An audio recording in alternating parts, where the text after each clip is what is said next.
Voltando na tua pergunta, isso era uma coisa que eu queria muito que você me perguntasse, porque gravidez na adolescência é uma realidade aqui no Brasil, né? E assim, nós como os profissionais, a gente fica do outro lado e a gente vê aquela menina que engravidou, que imaginou que não ia acontecer, mas não é só isso que a gente vê também o pai e principalmente a mãe que finge que não estão vendo, né? Ah, não, com a minha filha não vai acontecer, não é assim, ela se cuida, ela gosta de brincar ainda. Ou que ela chega lá no meu consultório e diz assim, não, eu não vou deixar você dar um anticoncepcional, você botar um DIU nela, porque eu vou estar permitindo que ela faça. Não, na verdade, não é isso, Su. Ela vai fazer de qualquer maneira. A gente dando ou a gente não dando o contraceptivo. Então, assim, essa fase da adolescência é muito crítica. E eu trago muito isso no Instagram, porque eu tenho os dois públicos que me seguem, né? As mães e as filhas. E eu vejo, assim, diariamente no meu consultório, mães fechando os olhos para isso e meninas querendo, eu quero botar um DIU, mas eu não tenho dinheiro, eu preciso da minha mãe. E a mãe bloqueando porque não quer estimular, só que ela não está estimulando, ela está protegendo, né?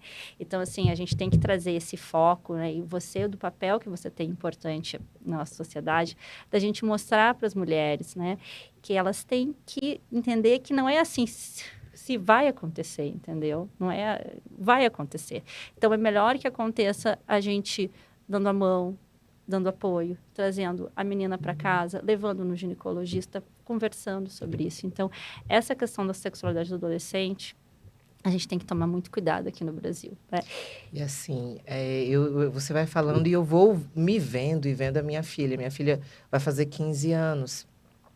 E a gente realmente não quer acreditar que cresceu, que tem hormônios, que tem... E aí, assim, mas... e além de tudo, tem as doenças, né? Não só a questão da gravidez. Então, assim, e aí você vê crianças gerando outras Outras crianças. crianças, né? E as consequências são muito graves, porque, assim, é um pré-natal de alto risco, né? É uma gestação que tende a ter mais complicações, trabalho prematuro de parto, por exemplo. São meninas que, socialmente, depois elas acabam se isolando, porque elas têm um filho para criar, então isso acaba reduzindo anos de escola, oportunidade de emprego, de socialização. Sério. É uma série de coisas. E a questão das doenças sexualmente transmissíveis, então, assim, é fundamental, porque o que a gente vê de casos de sífilis e de HIV crescendo nessa faixa etária é muito alto, né? Então, a gente tem que sempre dar aquela orientação da camisinha, do contraceptivo, né?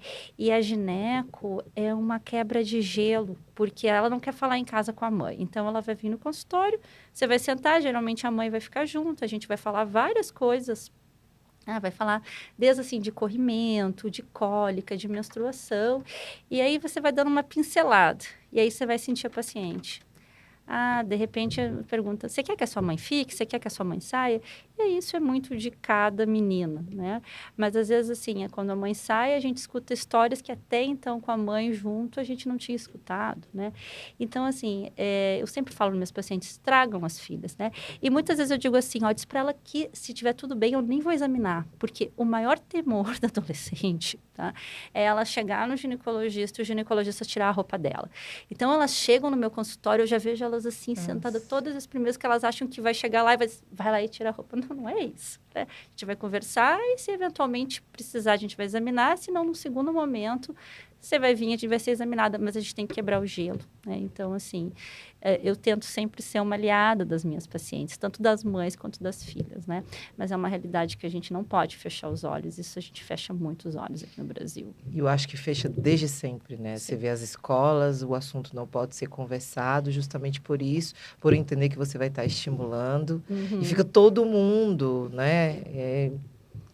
Quieto até a coisa acontecer. Até a coisa acontecer. E aí é tarde. E aí você vê que tem meninas com 20 anos que já têm 2, 3 filhos, porque ali depois continua sem informação. Continua sem, e a gente, quando trabalha na rede pública, a gente vê essas famílias se formando, né? Então, às vezes, Mas você estava aqui, olhos prontuários, você estava aqui ano passado, agora já está aqui com um filho. E às vezes é uma menina exatamente de 20 anos que já tem 3 filhos nas costas, né?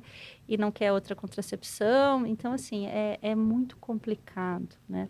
Na verdade, isso está na base, né? A gente tinha que orientar de base para evitar essas gravidez não planejadas, né?